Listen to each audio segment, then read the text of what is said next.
but greetings in all cases. What I'd like to do, uh, unfortunately, when it comes to Lebanon, um, it often seems to gain bad press internationally. And what's known of it is more contemporary, be it the civil war or the recent events leading up to the explosion at the Beirut port. So what I often like to do is to give a bit of background to this very rich and historic part of the world that many of you may not know, and use that as a way to lead into what we're focusing on as far as our project at the Quarantina Hospital. So what I'll do now is I shall put up the PowerPoint presentation and then run through it. And I'll be coordinating with Louise for videos to make sure that you really get a feel for what has happened on the day of the explosion and the aftermath when it comes to the hospital itself. So let's see, I hope I've got share access. And yes, I have. So I'm putting the presentation up now. Okay. I know you can't nod your head, but I hope you can all see this. Great. This presentation in part is about a bit about Lebanon, and of course the main focus is the recovery effort after the Beirut port explosion. Put that up very quickly as far as the content is concerned, then I'll move on. So, and let me drop that down to the bottom. So as you can see, for those that are not familiar with Lebanon, it's about 3,500 kilometers southeast from the UK. Not very far away, in the neighborhood, really. Just one moment as I try to. Okay. So, geographically, you can see that Lebanon is wedged in to the east and the north with Syria and the ongoing Syrian conflict. And to the south, we also have the situation between the Palestinians and the Israelis. And to the west, we have the Mediterranean Sea, which provides some breathing room. Historically, this region has played a very important part in Western civilization.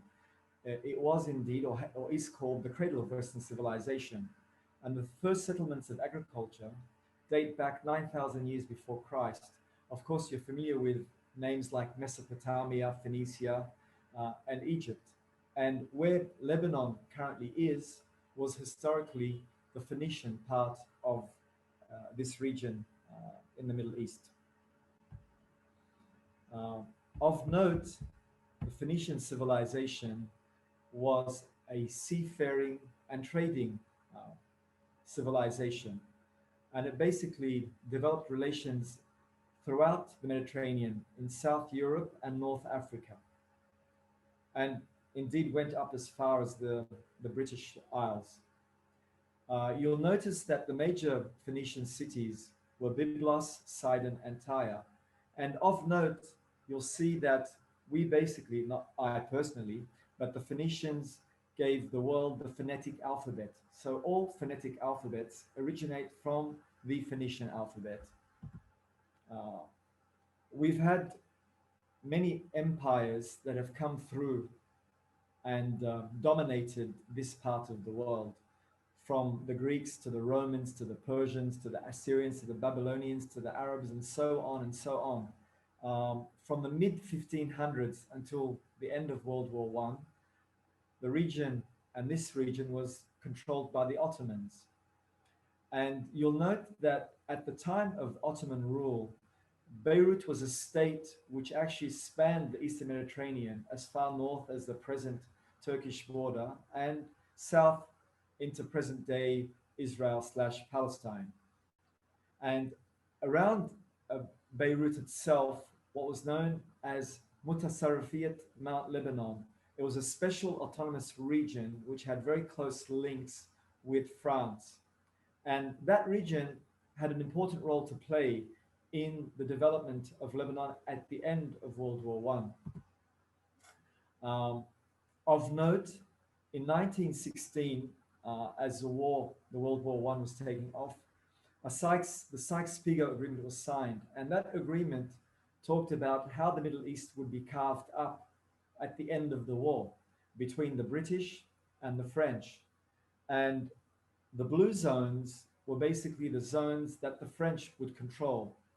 And so when the war was over, Lebanon, which was in that part of in that zone, in that blue zone, basically came under French control. Under the French mandate, Greater Lebanon was established on the 1st of September 1920. And on the 1st of September 2020, we would have been celebrating our 100-year anniversary. Unfortunately, the circumstances in the country are so dire that obviously there was no consideration of such a celebration. In terms of the division of Lebanon, you have Beirut as the capital of the country. You have the province or governorate of Mount Lebanon surrounding it.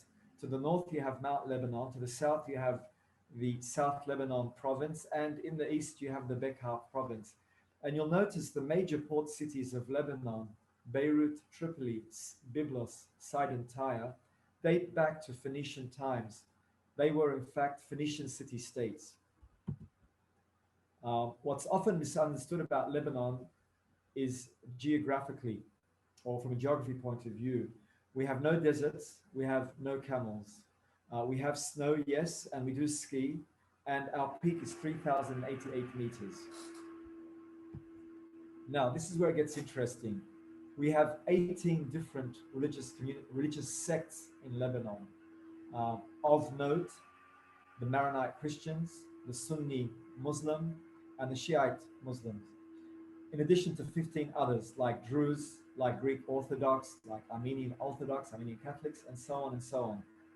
That diversity gives Lebanon its richness, and at the same time, it also could be a curse if the situation in the region is unstable. Add to that, Lebanon mixes religion and politics in a system that's known as a confessional political system, which tries to divide power amongst the major religious sects. So the president is always a Christian Maronite, the prime minister is a Sunni Muslim, the head of parliament is a Shiite Muslim, and we have 128 seats in parliament that are equally divided between Christians and Muslims. So it's an attempt to make things fair and to distribute the seats of power. An attempt, but it does have complications. Beirut itself is the capital, as you well know. We have a centralized government. And of note, Beirut was the home of the first law school under the Roman era, which is unfortunate in a way that we've reached a point now in this country where corruption is running rampant. A beautiful legacy, unfortunately, hasn't been adhered to. So, leading up to the explosion, the Civil War finished in 1990. That was a 15-year civil war.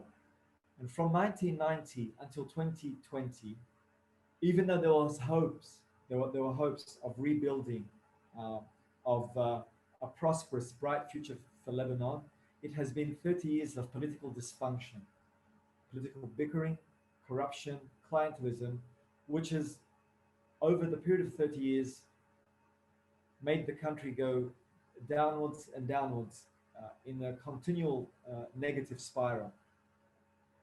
In addition to that, we're basically entangled geopolitically. There are two main political axes in the Middle East: the Saudi axis, Saudi Sunni axis, which is supported in a way by the West and recently Israel, and the Iranian Shiite axis, which has close ties to Russia, lesser degree China, and also has close links with Syria. Now, why am I highlighting that? Because Lebanon, being a microcosm of the region itself, whenever there are issues between the adversaries in the region, then that spills into Lebanon. So that very unstable situation continues to create problems in making Lebanon advance forward, be it politically or economically or from a prosperity point of view.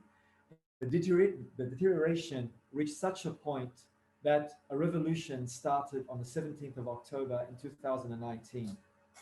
The people were fed up, and the last straw was the idea that the government at the time was going to introduce a tax on WhatsApp to bring in additional funds. So we have a revolution as a consequence of an economic and a financial meltdown. And on top of that, we have capital control. Basically, the citizens of Lebanon no longer have easy access to their money right now. The funds that were actually theirs were used by the banks to, in an indirect way, pay off the debt for the government debt, to the point where there was no fund left in the banks for the citizens. To add insult to injury, COVID reached our shores in March of 2020, and we were in a lockdown from that period until June of this year, and we've been in lockdown on and off ever since, which brought the actual revolution to a halt. So, to add even more complication in the country, we have roughly 2 million Syrian refugees, roughly 500,000 Palestinian refugees. So that's between 1.5 and 2 million Syrian refugees. And we also have around 50,000 Iraqi refugees.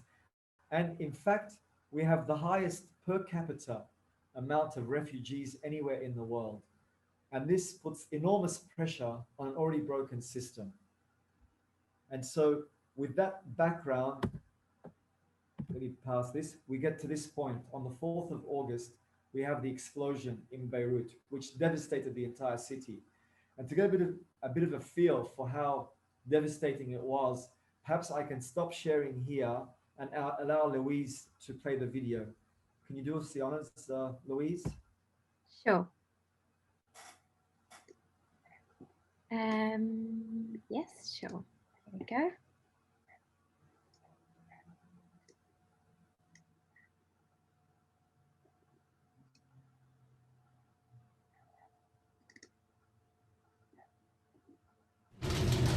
Apologies. Just after 6 p.m. local time on Tuesday, the 4th of August, an explosion ripped through Beirut's port. People in Lebanon's capital had earlier spotted a large fire at the port, billowing dark smoke into the air. There were reports that a warehouse containing fireworks had caught fire. And several videos of the scene showed coloured flashes in the flames. Videos from the scene suggest there was one smaller explosion. And then roughly 30 seconds later, this enormous shock. The blast struck with the force of a 3.5 magnitude earthquake. This was the aftermath. Windows shattered in buildings across the city and damaged cars on the roads near the port. This is where the explosion happened. 4 kilometers away, in the St. Mar Meroun church, a priest and his congregation were taking part in Mass.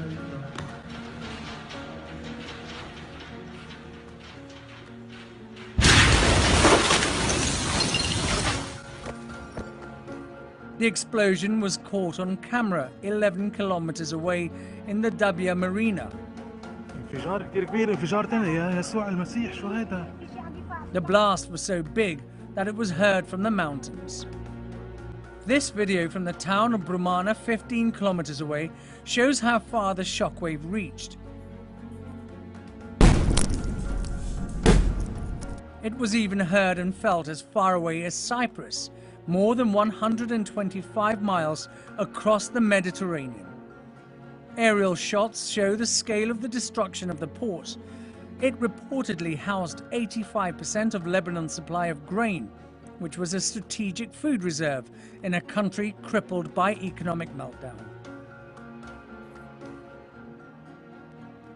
You can see the impact on the Beirut port silos building before and after the explosion.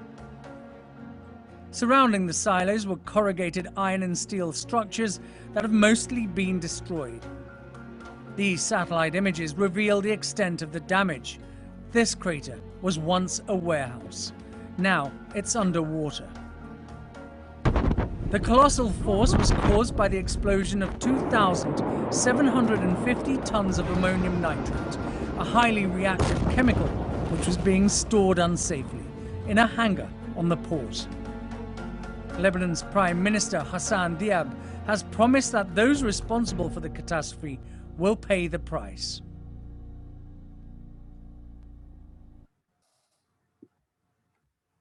Thank you for that, Louise. So let me just share again.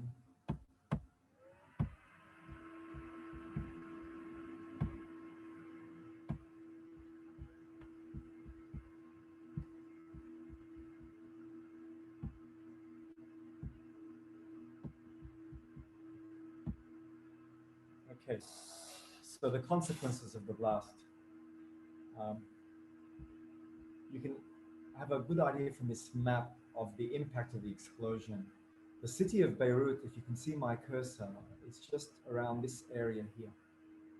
So within that 2-kilometer radius, basically not a building was left untouched in Beirut. The closer to the epicenter, the more the damage, from complete infrastructural damage to, on the outskirts, glass windows and doors basically being shattered and broken. A before and after shot of the port itself. And as President Nigel mentioned, we now have more than 200 killed, 6,000 wounded, 300,000 displaced, 150,000 households impacted in Beirut, and $15+ billion US dollars of damage.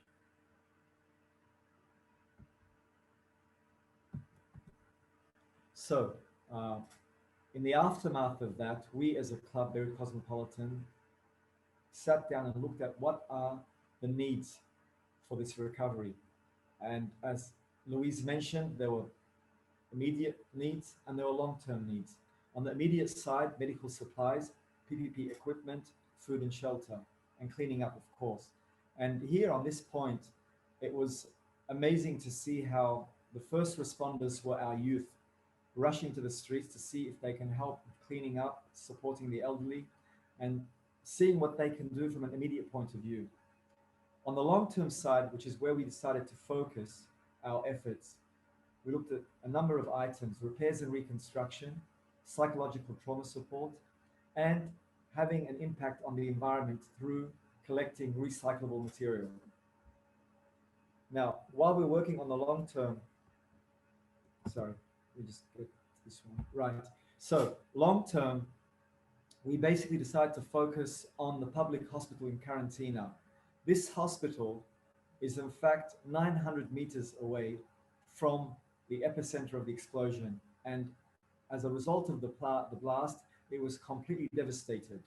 So we tried to help with where we can in terms of a global grant for the pediatric and neonatal operating theater. That global grant is now in progress, and it's the support of people like President Louise and her club and the clubs in UK that is helping us to reach our target, in addition to other clubs around the world. We also have a second objective, which is the pediatric wing for 90,000 Ks. We've also joined forces with other clubs to help with minor repairs like fixing glass windows and glass doors. And here we've basically teamed up with the Scottish NGO called Edinburgh Direct Aid. Our club secretary is a psychologist, and she's spearheading the psychological trauma support. And our Rotary actors and interactors are playing a part with the recyclable material and the environment.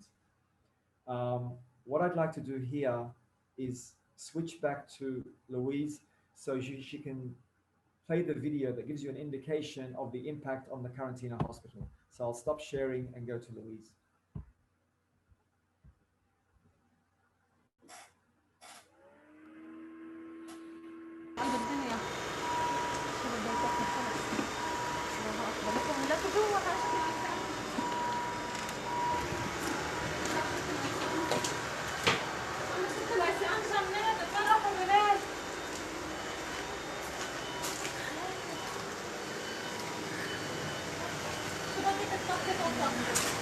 هلا بنتك الكهرباء كلها.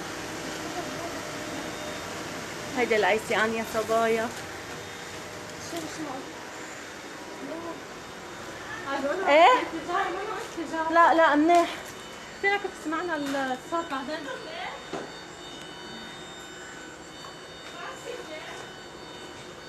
الله هيدي غرفة الريزيدونت.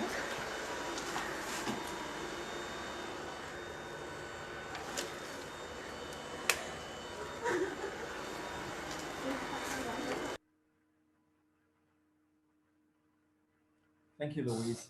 So you can see the hospital itself was absolutely devastated, and that the pediatric hospital in the Quarantina hospital basically had been rehabilitated over a 4 or 5 year period. And they were quite pleased to have arrived at this point where things were almost finished. And then the devastating blast brought things back to zero. So this is why it's important for us to help them with the operating theatre and other projects within the hospital itself. I'll stop here and see if we can answer some questions. Right, okay. So if you do have questions, please put them into the Q&A box. What we have, though, of interest is somebody in the audience called Derek Evans, who has actually lived in Beirut himself and has a direct connection with the disaster, because the daughter of a friend was killed in the disaster. So I've actually asked Derek if he would effectively join the panel and give his first-hand experience and maybe ask a question or at least make a comment. So Derek, if you can turn your video on if you have it. If not, we can certainly hear you. Derek. Well, I hope that I can get the picture working, but at the moment, can you hear me? Yes, we can hear you, so go ahead anyway. My family have a very strong and deep emotional attachment to Lebanon. I'm sorry, but we had friends killed there, including one young girl called Crystal El Adam. And as soon as we heard of her death, we contacted the Lebanese Rotary and sent money, the Rotary Association of Lebanon. And the story of the death of Crystal El Adam was published in L'Orient Le Jour. And they sent us a film of her funeral. As you may hear, we were all very distressed. And we were in contact with Michel Jazar and one other chap. And they have suggested that we join them in working on a project. And they have suggested working with Kesrouan hospitals in Kesrouan district. And frankly, you know, this is such a complex thing to get a global grant for that, that I find it outside of my capacity to handle it. I've suggested to my club, but I really don't know how we would process this. But having lived in Lebanon for 15 years and our children having been born there, we really feel that we are Lebanese. And we lived there all the way through the Palestinian uprising and fighting from 1975 until we were marched out of our apartment in Raushi by armed Palestinians who had been evicted from the Tel El Zata camp. So you can see that we have experienced a small portion of the problems that our friends in Rotary have lived through for the past 20 or 30 years. I would love to do anything I could to help, but frankly, I'm 85 years old, which is not the age to start wandering to Lebanon to do any heavy work. But I will raise this matter with our club and see if they can do something. But Michel Jaza has suggested that we start a G gene, which is beyond my experience of the administration in Rotary. So I hope we can do something, but I really can't say any more than how devastated we are and how we feel for you, Habib, and for all of your colleagues and their families. Okay, that's thank you, Derek. Can I just make a few remarks, if I may? Yes, yes, of course. Derek, we all feel your pain, and certainly when you come to Lebanon and you catch the Lebanese bug, then you're Lebanese for life, and it's an honor to have you as one of us. And I can say that no age group was left untouched. No age group. We know across the ages, and tragically, we lost a Rotarian in Lebanon who was actually visiting a relative in a hospital, and he didn't make it. And in fact, one of our members in our club basically experienced a direct hit to the skull, which pulverized his skull. And he was in a coma for 1 month. And the family and us as Rotarians had lost all hopes. And miraculously, he came out of it. And at the moment, his family and relatives say that he's around 80% recovered. And sometimes miracles happen. So just to say that we share your pain, and we all know someone close to us that has suffered. And I think the fact that we support each other and help each other is what helps us to get through this.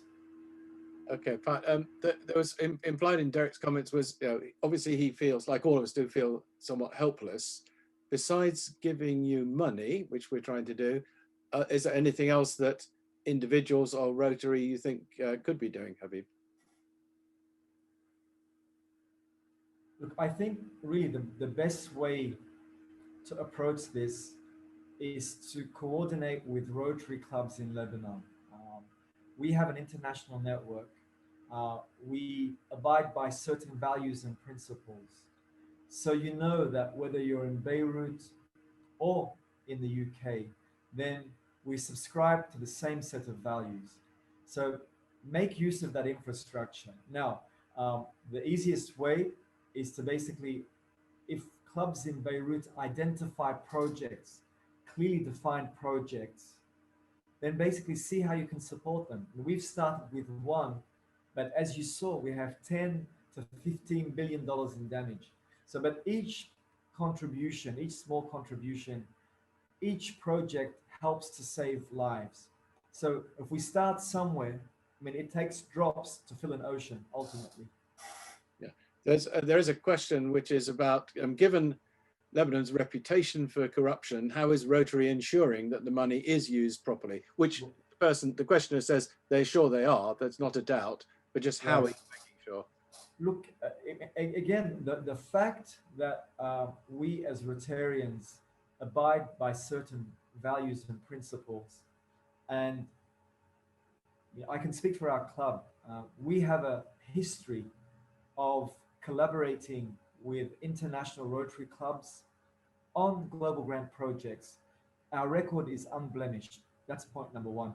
Point number two, if you were to tell me you're going to send these funds to this organization whom we have no idea about, or send it to government institutions at a time where there's a big question mark vis-a-vis corruption and so forth, I would tell you from my side here, and think twice about that.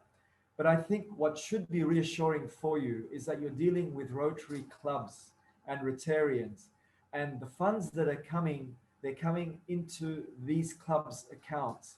We operate with full transparency, and what's important for us is to recognize those clubs, no matter how modest the contribution is, with their effort for anything that we do. And I hope that should be reassuring for you.